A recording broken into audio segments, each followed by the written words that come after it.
Hi there, welcome back to the Ginescast. I'm your host, Gina.annunziato. Thank you so much for joining me. I have to apologize because I'm still a little under the weather and my throat is just killing me right now, so we're gonna go ahead and do this regardless. I've wanted to talk about this for a while. I'm always interested in discussing politics and societal implications and how we interact with one another, and I'm starting to get less and less afraid of really giving you my personal opinions on politics and stuff like that.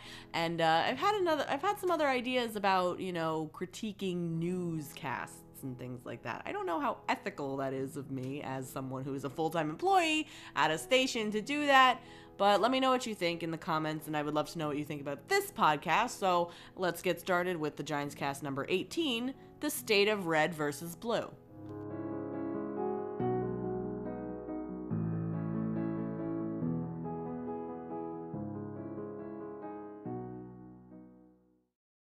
I live in a state of contradiction. Everything I say and think seems to have two simultaneous yet correct interpretations.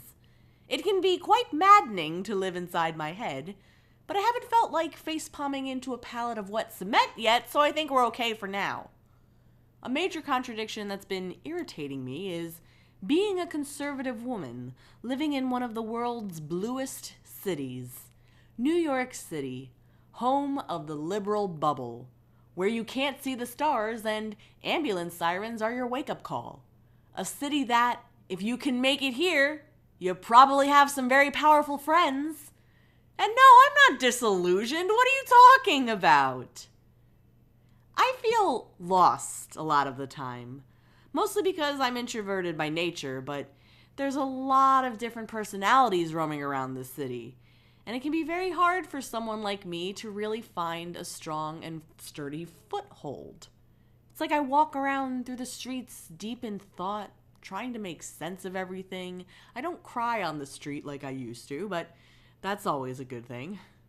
I just see people passing me by. I don't see color or race or ethnicity, just people doing their own thing, going their own way. And just when I feel like I have it all figured out, that everything in society makes sense, has clicked into place, it's something about how I'm feeling or the meaning behind different relationships I've had or just life in general, what's the meaning of it all, it slips by me again. It's causing me to flail uncontrollably, grasping at some kind of life preserver before the concrete jungle swallows me whole once again. That's kind of how I feel about this societal climate right now. It's like we're really, really divided. There's absolutely no doubting that. But what's starting us on such a strange path right now is that it's so not clear. It's not just, the conservatives versus liberal anymore. The Democrats versus Republicans. The cuck-servatives versus libtards. I don't care what the hell you call them. At this point, it's like everyone's kind of blending into one another.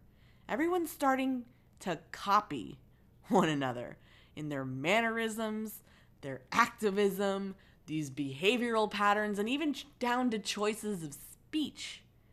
Everyone's kind of peeking into one another's playbook, and now we're turning the tactics that are once used by that side, we're turning them back onto the other side. For example, just look at how many left-leaning people are using the word triggered or snowflake at conservatives when they're making fun of the right-leaning people. When between 2014 and 2016, it was the right's job to trigger all those liberal snowflakes. So what the hell is happening? And I am not even going to attempt to pull at that thread. I'm just trying to point out my views about what I see, how each side is reacting, how they're reacting to other people, and how I think we can increase the conversation and keep it going positively. Now keep in mind that because I'm conservative, it's just natural for me to reserve a bit more of my criticism for the left. But like I've said many times in the past, it's very important to be able to point out the faults within your own camps, because even if they don't necessarily outweigh the other sides, they still exist. And if you're just blind to them, then I can't help you. At least I have that going for me, right? So it really shouldn't surprise anybody that the mainstream news outlets and a majority of social media is leaning overwhelmingly to the left. And because these are two avenues where I spend a majority of my time, I have to keep reminding myself that this left-wing bias that's very clear to me, it doesn't necessarily map onto how the rest of the world is viewed.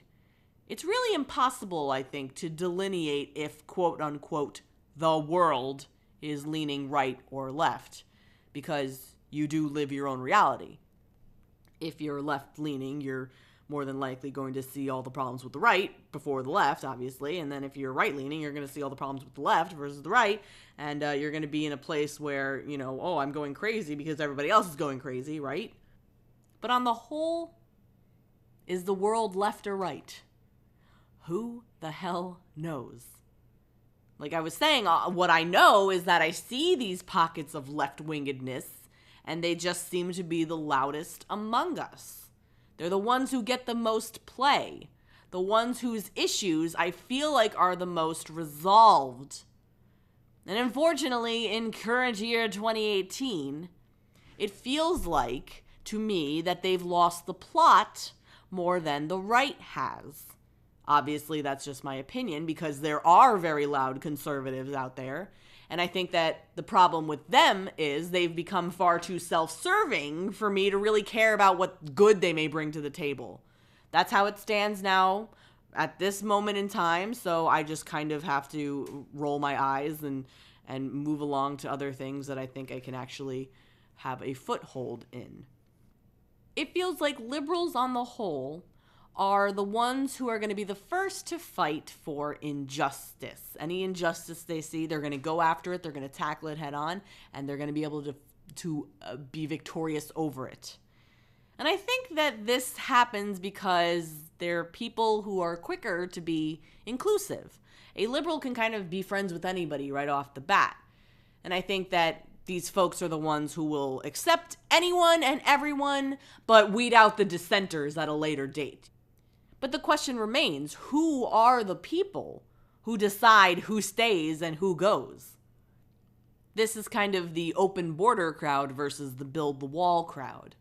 Me personally, I do not advocate for open borders. I believe in comprehensive immigration reform. I believe you can't just take everyone in who says they need to be taken in. I am for firm laws that should be adhered to, and I am very open to the possibility of compromising on case-by-case basis. And I say this because it feels really good to showcase your viewpoint. It feels good for me, a conservative, to give you this kind of law and order answer. And I think the counterpoint on that specific issue for a liberal on this is to give an answer that borders more on tolerance and acceptance of all people, the virtuousness that comes to play.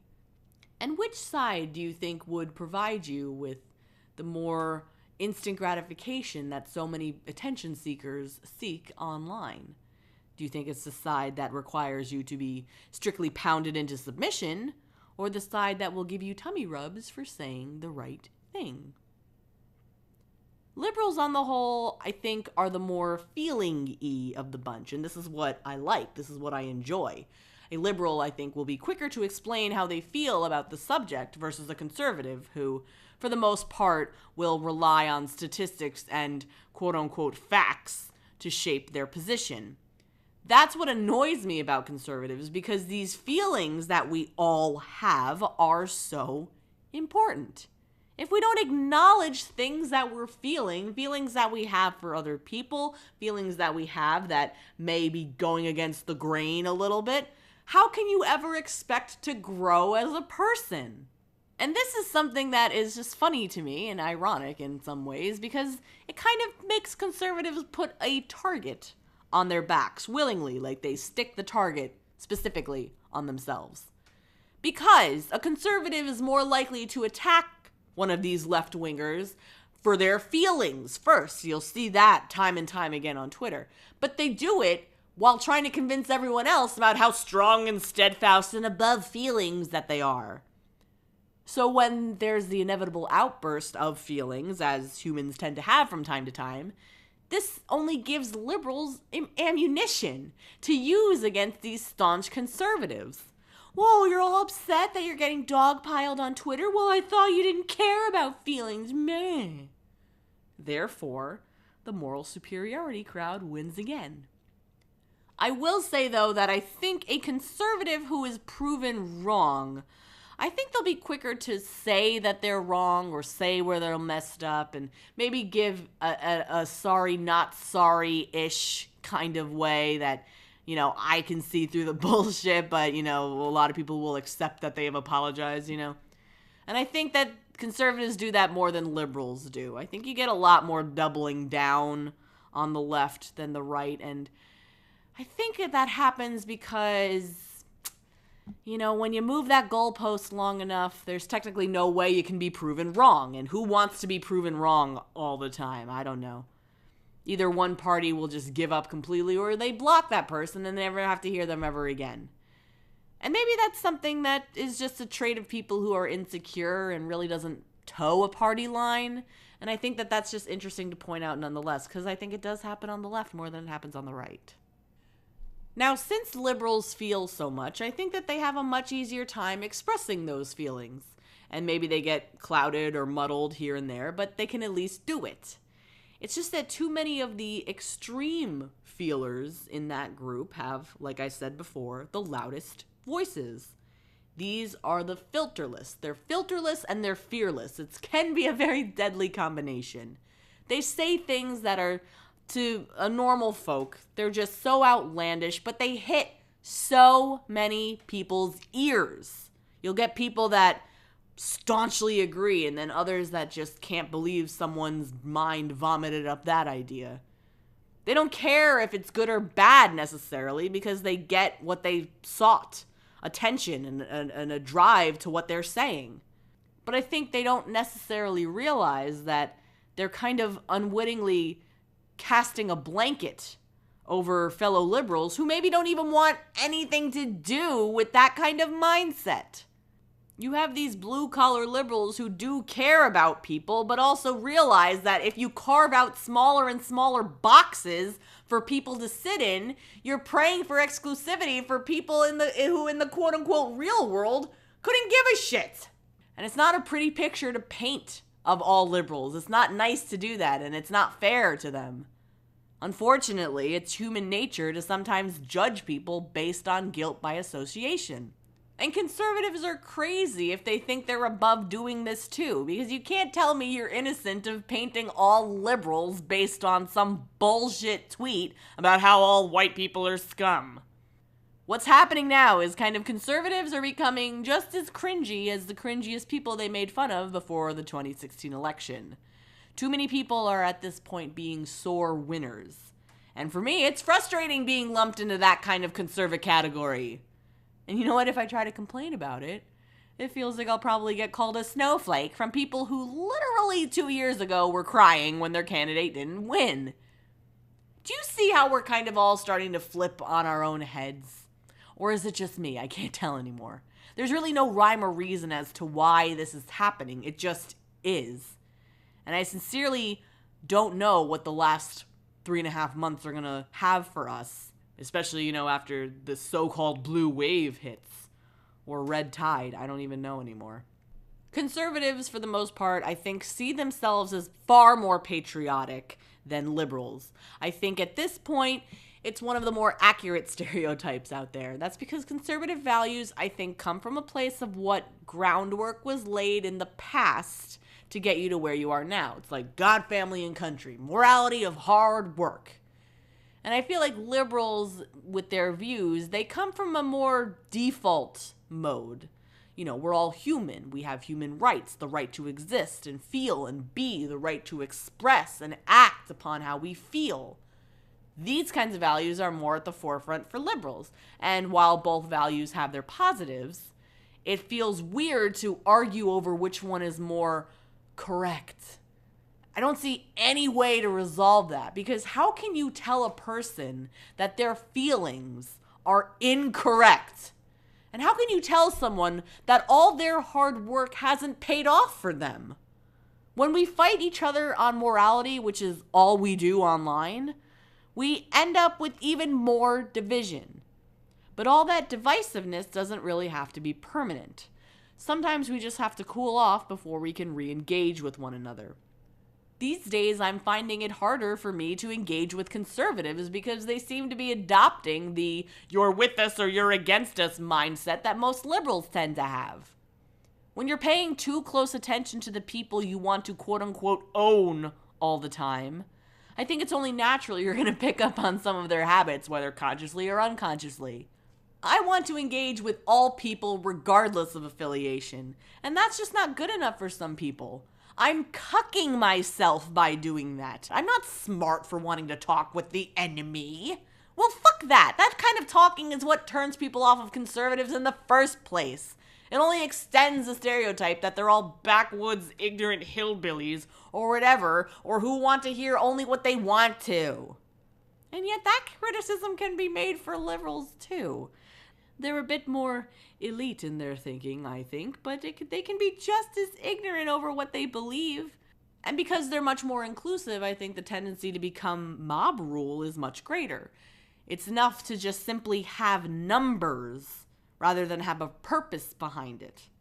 And whether you're shouting things like "fuck Trump" or "MAGA," I think it's straight up meaningless if that's all you have to show. There are so many contradictions that exist between these two polarized sides, and this is getting way too long as it is, and I'm just frustrated, feeling like I'm seeing all this shit unfold right in front of my face, and no one fucking cares. It's just too much of a competition to own one another rather than own ourselves and own how we feel and why we feel it. And I need to get a handle on it because the way that I've been feeling lately, I want to be on the owning side of things. I want to call a man who kowtows to women for no fucking reason other than they've got vaginas and present their bellies to anyone they deem quote-unquote superior. I want to call them a fucking cuck. I want to call a woman who just selfishly berates another woman for her own thoughts because reasons. I want to call her a heinous cunt. I'm really starting to think mean thoughts about people because I don't understand them. And that is what children do. Children are mean to one another. Children hit things when they don't work. They go sulk in the corner when things aren't going their way. They're mean to other people when they can't sort out their own feelings. And too many people are acting like children these days over what honestly boils down to a difference of opinion.